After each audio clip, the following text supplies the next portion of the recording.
Hi, my name is Michael Cox. I'm senior pastor of First Baptist Church, Pryor, Oklahoma, where I've been for more than 14 years. I've been using the daily dose of Greek for many, many years, 5 days a week, and sometimes 6. Bumped into Rob Plummer, Dr. Plummer, last week in Anaheim at the Southern Baptist Convention annual meeting, and thanked him for his work with the daily dose and told him some of the things that I've been doing. I've been in pastoral ministry for the better part of 38 years. Started translating when I started learning Greek back in 1988, and I've translated through 24 of the 27 New Testament books, all but Matthew, Mark, and Luke. So from the Gospel of John through the end of the New Testament, all the way through Revelation, I've literally translated every word and preached expositionally through every word.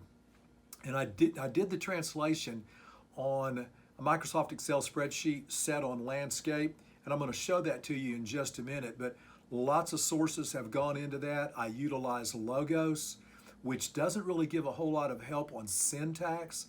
I have utilized the Baylor Handbook. You can buy individual books that give you a lot of syntactical help. A.T. Robertson's New Testament Word Studies. That really is very helpful. And sometimes the syntactical help is buried in the footnotes of some of the commentaries, but since we all believe that the Bible is the inspired, infallible, inerrant Word of God, we think that the verbs, participles, and conjunctions and adverbs all mean something, that they're very special. And so we want to build our sermons based on that theory, the grammatical, historical, hermeneutical approach. And that's one of the reasons why we get in the study and we wrestle with syntax, we wrestle with exegesis. So I'm going to ask my administrative assistant, Pat, who's holding the camera, to come around here. And let's zoom in. And I want to show you my files and get in as close as you can to this. And what I've got is I'm going to go to New Testament, and I've got files for the 24 of the 27 books in the New Testament I've preached through. The 1 Corinthians Greek, 1 Corinthians sermons, 1 John Greek, and etc. So I'm going to just open one of these up, and you can take a look. And Romans Greek 1, 2, 3, 4, and I like to get the file name like this. It'll line it up for you. And let's just go to Romans chapter 1 and open up the Excel spreadsheet. And we're going to go. You have this is all the tabs that are associated with chapter 1. And so I preach verse 1 through 7. And you'll notice across the top on landscape, there's a column for the verse, the UBS 4th edition, the lexical form, the part of speech, the declension, the case and syntax. And I don't know about you, but I wrestle with syntax, especially the genitive case, because there are so many possibilities. But I've really worked in that area and tried to improve. Case and syntax, gender, number, tense, voice, mood, person, number, and then an English equivalent. And so you'll notice I got a lot of X's if there's nothing to fill in.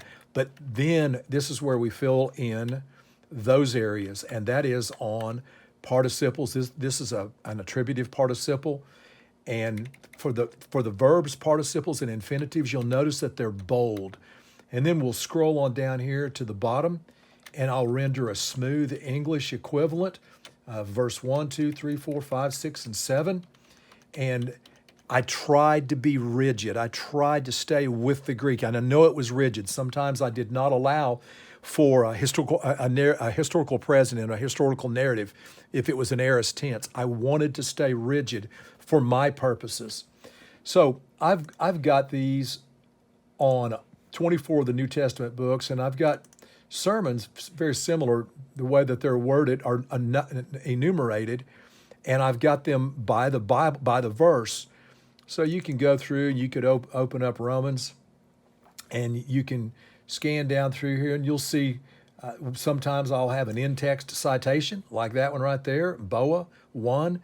Well, you could go to my Romans bibliography, and you look up Boa, and you'll see what that source is.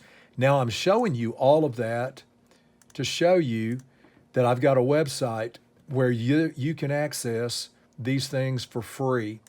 I've put a lot of my life's work right here on the website, and this is drmichaelacox.wordpress.com.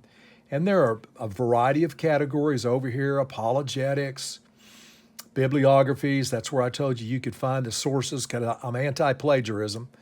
Church, culture, ethics, hermeneutics, and you can find some Greek helps, some charts that I've developed and have used over the years.